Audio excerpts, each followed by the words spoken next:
శ్రీమన్నారాయణ. ఈరోజు ఈ వీడియోలో మనం తిరుమల ఆలయంలో గర్భాలయంలో ఉన్న 5 మూర్తుల గురించి లేదా పంచబేరాలు గురించి మనం తెలుసుకుందాం. కలియుగ వైకుంఠమైన తిరుమల క్షేత్రం యొక్క విశిష్టత మనందరికీ తెలిసిందే. తిరుమలలో గర్భాలయంలో ఉన్న వెంకటేశ్వర స్వామి స్వయంభుగా వెలిశాడు.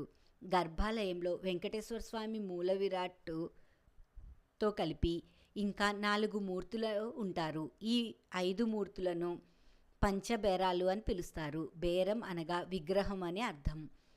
ఈ 5 విగ్రహాలతో పాటు శ్రీకృష్ణుడు, రుక్మిణి, చక్రతాళ్వార్లు, శ్రీరాముడు, లక్ష్మణుడు, సీతమ్మవారు, హనుమంతుడు, సుగ్రీవుడు, విశ్వసేనుడు, అంగదుడు మొదలగిన వారి సాలగ్రామ విగ్రహాలు కూడా ఉంటాయి. ముందుగా మనం పంచబేరాలు లేదా ఈ 5 ప్రధాన మూర్తుల గురించి తెలుసుకుందాం. మొదటి ధ్రువబేరం. గర్భాలయంలో కొలువై ఉన్న వెంకటేశ్వర స్వామి మూలవిరాట్ను ధ్రువబేరం అంటారు. ఈ స్వామి ప్రధాన దైవం. ఈయన 8 అడుగుల ఎత్తు కలిగిన సాలగ్రామ మూర్తి. ఈయన స్వయంభుగా వెలిశాడని మనందరికీ తెలిసిందే. రెండవ విగ్రహం కౌతుక బేరం లేదా భోగ శ్రీనివాసుడు. భోగ శ్రీనివాసుని విగ్రహం 1 అడుగు ఎత్తులో ఉంటుంది. ఈ స్వామి మూల విరాట్టుకు జరిగే అన్ని భోగాలను ఈయనే పొందుతాడు. అందుచేత ఈయనకు భోగ శ్రీనివాసుడు అనే పేరు వచ్చింది. స్వామి మూల విరాట్ పాదాల వద్ద ఉంటారు.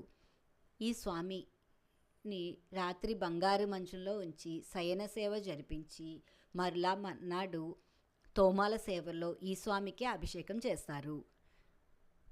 మూడవ విగ్రహం స్నపన బేరం లేదా ఉగ్ర శ్రీనివాసమూర్తి.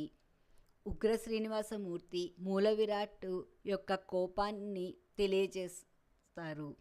సంవత్సరం అంతా ఈ స్వామి గర్భాలయంలోనే ఉంటారు. ఒక్కరోజు మాత్రమే స్వామిని బయటకు తీసుకువెళ్ళి స్నపన కార్యక్రమాలు జరిపిస్తారు. నాలుగవ విగ్రహం మలయప్ప స్వామి విగ్రహం. ఈ స్వామినే ఉత్సవమూర్తి అని కూడా అంటారు.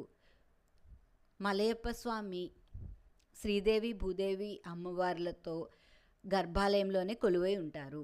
ఉత్సవ సమయాల్లో మాత్రమే ఈ స్వామిని బయటికి తీసుకువెళ్ళి ఉత్సవాన్ని జరిపిన తర్వాత మరలా గర్భాలయంలోకి తీసుకువస్తారు.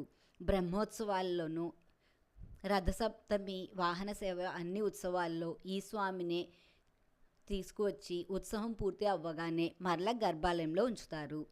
5 బలిబేరం లేదా కొలువు శ్రీనివాసుడు.